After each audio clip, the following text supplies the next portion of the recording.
Hello everyone and welcome back to Whisky Wednesday. A brand which has a little bit of vitriol in it for me today, which is Edradour. Edradour, sorry, there we go. 10-year-old. Now, let's get my bit of intensity out of the way first. Working in retail, the companies you work for don't necessarily always stock brands that people want. As my boss says, you can't be in bed with every brand at once. Edradour is one of these brands for us, apart from in independent form. And I think just because the brand is like really small, they make 260,000 litres of whiskey a year. They were once the smallest distillery in Scotland, they no longer are. I think that's been changed on the label here to just say Scotland's little gem, if it'll focus, which it won't. Never mind, we'll find that later. And everyone who came in and always asked us about Edradour, it's like, oh, it's amazing, it's so smooth, it's the smallest thing, blah, blah, blah. And you hear that for nearly 10 years and you kind of build up a bit of a resentment for a brand. So I thought, okay, let's bite the bullet, let's buy one. And I thought, I always say to people, I think the best way to start with any brand is to start at the bottom and work your way up. So I did. So this is the 10-year-old. It's a 40% ABV whiskey. Amazingly, it is natural colour. That is possibly the darkest 10-year-old whiskey, which isn't a single barrel I've ever seen in my life. It is rather nicely offset by this kind of cream label. And this rather nice story on the back as well, which does state that Edradour only use sherry casks twice, and that's it. So a lot of really good quality sherry barrels gone into this. A little bit of history, excuse me, about Edradour. The name was first mentioned as a brand in 1837, but the distillery itself was founded in 1825, but it was probably founded as a brand called Glenforres, or Glenforres. I'm going to say Forres, just at this point. Not a lot of particularly interesting things happened up until 1982, when the distillery was bought. I think it was called Campbell Distillers at the time, but we would know it as Pernod Ricard in the modern day. And they released their first single malt in 1986. After having purchased the distillery in 1982. It is currently owned by Andrew Symington, who is the owner of Signatory Vintage. So if any of you wonder why Signatory always have these incredibly dark, very powerful Edradour sherry casks, because they own this distillery. And in 2002, when he bought it and indeed released the first ever 10-year-old, he pretty much released everything that was fun in these warehouses, wine cask finishes, peated stuff came around, I think in 2008, I think he released Balakin. Off the top of my head, it's 2005 or 2008, I can't remember. And then in 2018, he commissioned a new distillery at Edradour, which doubled the capacity, so it went from 130,000 litres to 260,000 litres. And it's still doing very well for itself. There are whiskey channels all over YouTube who love Edradour, like a lot of the independent stuff. I think it's at a Gordon MacPhail bottling, or is it a Signatory bottling? I think it's the Signatory bottling in like the tall bottle that Jeremy from Sipper Social Clubs love, as well as Rob at Whisky in the Six, and loads of other reviewers. I have tried Edradour single barrels in the past, and for me they've been really hit and miss. So let's see where this leads us. So not higher than 40%, but is natural colour, so I would assume it's also chill filtered, just because it is 40%, but the colour is a massive selling point for it. Touched nothing but sherry for all 10 years of its life.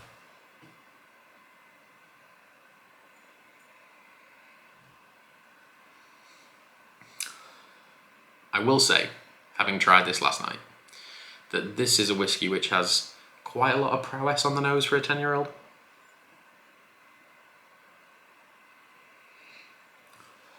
And I'm not saying it's exactly like Glendronach 18, but there are notes on the nose of it which are very reminiscent of Glendronach 18, particularly like walnut and coffee cake. There's the typical sherry thing of some sort of marinated fruit. I get more sort of sultana than raisin, if I'm being specific. And in the UK, possibly all over the world too, there is a type of malt loaf called soreen, S-O-R-E-E-N, which is like a fruit malt loaf, and you serve it hot and put butter on it and stuff. This smells like opening a pack of soreen.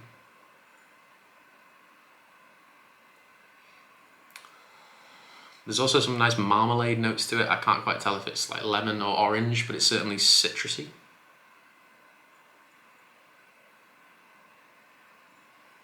And just quite a lot of chocolate. I think on the back of the bottle they just say plain. Yeah, they do just say plain chocolate. Definitely quite milky. It mixes in with those walnut, the coffee, the sultana, these marmalade notes. That's a very complex nose for a 10-year-old whiskey. I don't think we can get around that. There is also something kind of funky with it as well. I don't know if it's like a dunnage thing, but there's something like a bit earthier and a bit spicier in there. It's not sweet like vanilla. So maybe ginger.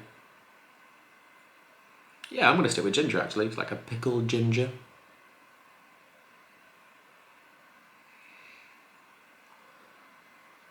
I will say, as a 40% 10-year-old goes, I'm trying to remember any other ones, that's a particularly complex nose, but a lot of it is down to the barrels. I would be intrigued to know if there's any Edradour spirit component coming through. But just quite a lot of heavy sherry, which for most people is a great thing. Taste time.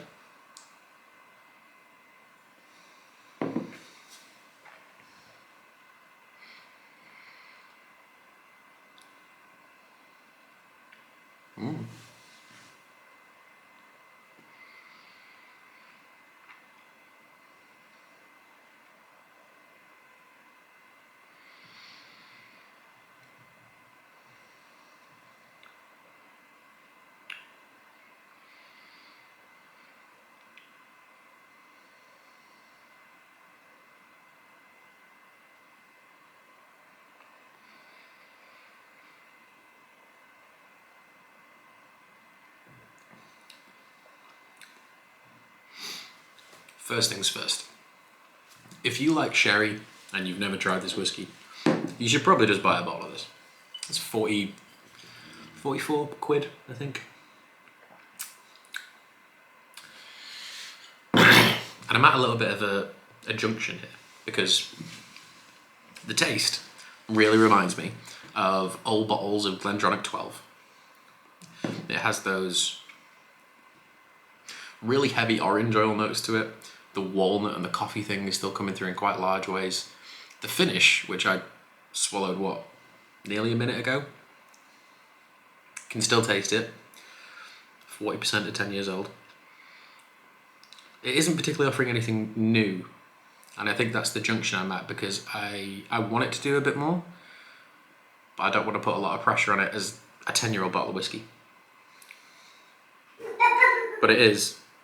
Velma, in your bed. Dog. She gets spooked by the smallest of things. It's just it's a little bit of a small sherry bomb. It really is. And even now there's like Armagnac and cognac notes coming off it. Trying to move away from my predispositions of what I thought Edradour was versus what it actually is. This is a perfectly nice, affordable bottle of whiskey. There is absolutely nothing wrong with it. Putting my biases to one side, and it is not often to get sherried whiskey with that level of depth for below 48, 50 pounds these days. It's not the easiest thing to come across. Certainly one which is genuinely independently owned by a very good independent bottler.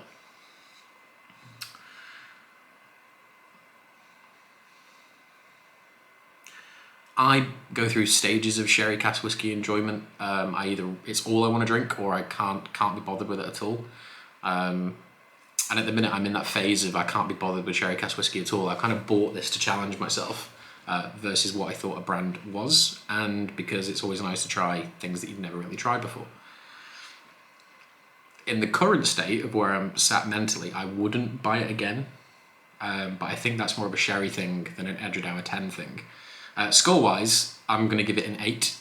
I think it's a very, very charming, nice bottle of whiskey that has a really interesting backstory as a distillery. What was once the smallest distillery in Scotland. owned by a really cool company. And it's something where if you like Highland style, mine is Blair Athol 12 in its official bottling. And then you get into stuff like Old Puntley 15, but that's just a sherry finish. There aren't many like true Highland whiskies which are fully sherry matured. And if they are, they're certainly not around 40 quid. But I'm going to stick with my guns. I'm going to give it an 8. Last night I was thinking more of a 7. I've given a sample to a couple of friends, and that's the second glass I've had from it in a day. Maybe my palate's just a little bit more awake today than it was yesterday. But last night I was thinking a 7, but I'm going to stick with an 8. It's a very nice whiskey. I can see why people like it. If you put this next to Arran 10, because that's the 10-year-old I hold most things to a standard for now, or even Tobermory, well, that's a 12 now though, isn't it? If you put Arran 10 next to this, I think I take the Arran because I'm more of a bourbon cask guy. But this is still a very, very nice whiskey. Nothing wrong with it at all, especially not for the money. But yes, that's Edradour 10. That is an 8 out of 10. And I will see you all next week. Thank you.